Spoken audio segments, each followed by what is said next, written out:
Hello' everyone. আজি আমি বিভিন্ন প্ৰতিযোগিতামূলক পৰীক্ষাত আহি থকা কিছুমান গুৰুত্বপূৰ্ণ প্ৰশ্ন আলোচনা কৰিব লৈছোঁ, যিসমূহ তোমালোকৰ আপকামিং DLED এক্সামৰ কাৰণেও গুৰুত্বপূৰ্ণ। প্ৰথম প্ৰশ্নটো হ'ল, ভাৰতত সেউজ বিপ্লৱৰ পিতৃ কোন আছিল? ইয়াৰ কাৰেক্ট আনচাৰটো হ'ল doctor MS Swaminathan. Next question, বিশ্ব পৰিৱেশ দিৱস কেতিয়া পালন কৰা হয়? 5 জুন তাৰিখে। ভাৰতৰ ৰাষ্ট্ৰীয় বিজ্ঞান দিৱস কেতিয়া পালন কৰা হয়? 28 ফেব্ৰুৱাৰী। বিশ্ব জল দিৱস কেতিয়া পালন কৰা হয়? 22 মাৰ্চ। বিশ্ব বন দিৱস কেতিয়া পালন কৰা হয়? 21 মাৰ্চ। বিশ্ব স্বাস্থ্য দিৱস কেতিয়া পালন কৰা হয়? 7 এপ্ৰিল। বসুধা দিৱস কেতিয়া পালন কৰা হয়? 22 এপ্ৰিল। বিশ্ব জনসংখ্যা দিৱস কেতিয়া পালন কৰা হয়? 11 জুলাই। এনেকুৱা ধৰণৰ প্ৰশ্ন তোমালোকৰ এবাৰ BED এক্সামত যিটো আমাৰ হৈ গৈছে এতিয়া দেওবাৰে 5 তাৰিখে, তাতো আহিছিলে দিৱসৰ বিষয়ে। গতিকে তোমালোকৰ এনেকুৱা কিবা দিৱসৰ বিষয়ে পৰীক্ষাত এটা প্ৰশ্ন থাকিবই, গতিকে তোমালোকে এইটো স্ক্ৰীনশ্বট মাৰি ল'বা। নেক্সট কুৱেশ্যন, ধঁপাত নিষিদ্ধ দিৱস কোন তাৰিখে পালন কৰা হয়? এইটো 31 মে'। এবাৰ তোমালোকৰ BED এক্সামত আহিছিলে যে তোমাৰ ৰাষ্ট্ৰীয় বিজ্ঞান দিৱস কোন তাৰিখে পালন কৰা হয়? উত্তৰটো আছিলে 24 জানুৱাৰী। চ' নেক্সট প্ৰশ্নলৈ আহিছোঁ, ভূপাল গেছ দুৰ্ঘটনা কেতিয়া হৈছিলে? চনটো হ'ল 1984 চনৰ 2 ডিচেম্বৰ। চনবিলাকো ইম্পৰ্টেণ্ট। BED এক্সামতো তোমালোকৰ কিবা এটা চন আহিছিলে যে তোমালোকৰ কি কয় মিলাবলৈ আহিছিলে আচলতে চনবিলাক। এইটো মানে চনবিলাকো চাই যাবা দেই। ভূপাল গেছ দুৰ্ঘটনাত কোনবিধ বিষাক্ত গেছৰ কাৰণে প্ৰায় 51,000 লোক মৃত্যুমুখত পৰিছিল? এইটো হ'ল গেছটোৰ নাম MIC। ৰিক্টাৰ স্কেলত কি কৰা হয়? ভূমিকম্পৰ প্ৰাবল্য জোখা হয়। এই প্ৰশ্নটো আহে যে ভূমিকম্পৰ প্ৰাবল্য জোখা যন্ত্ৰটোৰ নাম কি? আনচাৰটো হ'ব ইয়াৰ কাৰেক্ট আনচাৰটো ৰিক্টাৰ স্কেল। তাৰপাছত নেক্সট কুৱেশ্যনটো হ'ল, এইখিনি নেক্সট কুৱেশ্যন ইয়াৰ ইম্পৰ্টেণ্ট এইটো।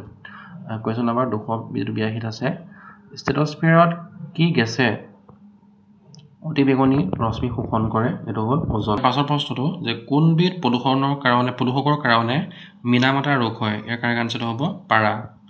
কি এককৰ দ্বাৰা কোলাহল প্ৰদূষণ জোখা হয়? আনচাৰটো হ'ব কাৰেক্ট আনচাৰটো ইয়াৰ ডেচিবেল। এই কুৱেশ্যনটা ইম্পৰ্টেণ্ট। বসন্ত ৰোগৰ বীজাণুৰ নাম কি? উত্তৰ হ'ল ভেৰিচেলা জ'ষ্টাৰ ভাইৰাছ। জলাতংক ৰোগৰ বীজাণুৰ নাম কি? Rabies virus. কলেৰা ৰোগৰ বীজাণুৰ নাম কি? ভিভিঅ' কলেৰি। কুষ্ঠ ৰোগৰ বীজাণুৰ নাম কি? মাইকোবেক্টেৰিয়াম লেপি।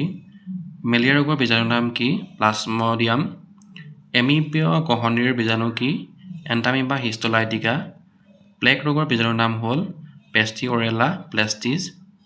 কোনবিধ ৰোগ ভাইৰাছ সংক্ৰমণৰ দ্বাৰা নহয়? কলেৰা। কোনবিধ ৰোগ বেক্টেৰিয়াৰ সংক্ৰমণৰ দ্বাৰা নহয়? আনচাৰটো হ'ব কাৰেক্ট ইয়াৰ বসন্ত। কোনবিধ ৰোগ ভাইৰাছৰ সংক্ৰমণৰ দ্বাৰা নহয়? কলেৰা।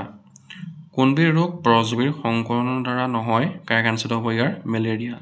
এইকেইটা কুৱেশ্যন ইম্পৰ্টেণ্ট। নৰ্মদা বচাও আন্দোলনৰ নেতৃত্ব কোনে দিছিল? মেধা পাটেকাৰে। তাৰপাছত নেক্সটটো ইম্পৰ্টেণ্ট হ'ল যিখন আইনকেইখন যে আছে আমাৰ, এইখন ইম্পৰ্টেণ্ট। যে বায়ু প্ৰদূষণ আৰু নিয়ন্ত্ৰণ আইন 1981 চন, বন সংৰক্ষণ আইন 1980, জল প্ৰদূষণ সংৰক্ষণ আইন 1974, বন্যপ্ৰাণী সংৰক্ষণ আইন 1972, পৰিৱেশ সংৰক্ষণ আইন 1980। এই আইনকেইখন ইম্পৰ্টেণ্ট, গতিকে তোমালোকে এইখন অলপ ভালদৰে চাবা। ইয়াৰ পাছৰ ইম্পৰ্টেণ্ট কুৱেশ্যন হ'ল 327টো, যে কি যন্ত্ৰৰ দ্বাৰা বায়ুত প্ৰলম্বিত ধূলিকণাৰ পৰিমাণ জুখিব পাৰি? এইটো হ'ল কনিমিটাৰ। এইটো এটা ইম্পৰ্টেণ্ট কুৱেশ্যন, যে খোৱা পানী বীজাণুমুক্ত কৰিবলৈ তলত দিয়া কোনবিধ পদাৰ্থ ব্যৱহাৰ কৰা হয়? ইয়াৰ কাৰেক্ট আনচাৰটো হ'ব ব্যৱহাৰ কৰা হয় ক্লৰিন কৰিব পাৰি, অজনো কৰা হয়, ক্লৰামিনো কৰা হয়, কিন্তু ফেনাইল ব্যৱহাৰ কৰা নহয়। পৰীক্ষাত তেওঁলোকে এনেকৈ দিব পাৰে যে খোৱা পানী বীজাণুমুক্ত কৰিবলৈ তলত দিয়া কোনবিধ ব্যৱহাৰ কৰা হয়? কিন্তু অজনো কৰিব পাৰি, ক্লৰিনো কৰিব পাৰি, ক্লৰামিনো কৰিব পাৰি, কিন্তু ফেনাইলটো কৰিব নোৱাৰি। বা তেওঁলোকে যেতিয়া মানে অপশ্যনটো দিব, ইয়াত নহয় লিখা আছে, কিন্তু হয় বুলি দিব পাৰে। ইয়াৰ কোনোবা এটা অপশ্যন তিনিটা দি পেলাই বেলেগ এটা কিবা দিব পাৰে, সেইটো চাই যাবা। গতিকে চ' অলম বৰষুণৰ পানীৰ pH-ৰ মান কিমান হ'ব নালাগে? এইটো 5.6 হ'ব নালাগে। তাৰপিছত তোমাৰ এটা আছে DDT। ইয়াৰ মানে কি কৰা হয়? ইয়াৰ মুখ্য প্ৰদূষক বুলি ধৰা হয় ইয়াৰ কোনটো? জৈৱ অৱনমন নঘটিবলৈ পৰুৱা চৰুৱা মানে আঁতৰাবৰ কাৰণে DDT দিয়া হয় পাউডাৰ। এইখিনি ইম্পৰ্টেণ্ট কুৱেশ্যন। ইয়াৰ পাছত তোমাৰ আহিলোঁ, এইটো ইম্পৰ্টেণ্ট কুৱেশ্যন, যে বায়ুৰ আৰ্দ্ৰতা জোখা সঁজুলিটোৰ নাম কি? ইয়াৰ কাৰেক্ট আনচাৰটো হ'ব হাইগ্ৰমিটাৰ। ইয়াত আৰু কুৱেশ্যন আছে, তেওঁলোকে কিন্তু ইম্পৰ্টেণ্ট কুৱেশ্যন বুলি ক'লে এইকেইটা কুৱেশ্যনেই। মই তোমালোকৰ নেক্সট ভিডিঅ'ত বা নেক্সট পাৰ্টত মই আৰু এনেকৈ বাছি কিছুমান ইম্পৰ্টেণ্ট কুৱেশ্যন লৈ আহিম। তোমালোকে ভিডিঅ'টো ভাল পালে লাইক কমেণ্ট কৰিবা আৰু লগৰ লগত পাৰিলে শ্বেয়াৰ কৰি দিবা। ধন্যবাদ।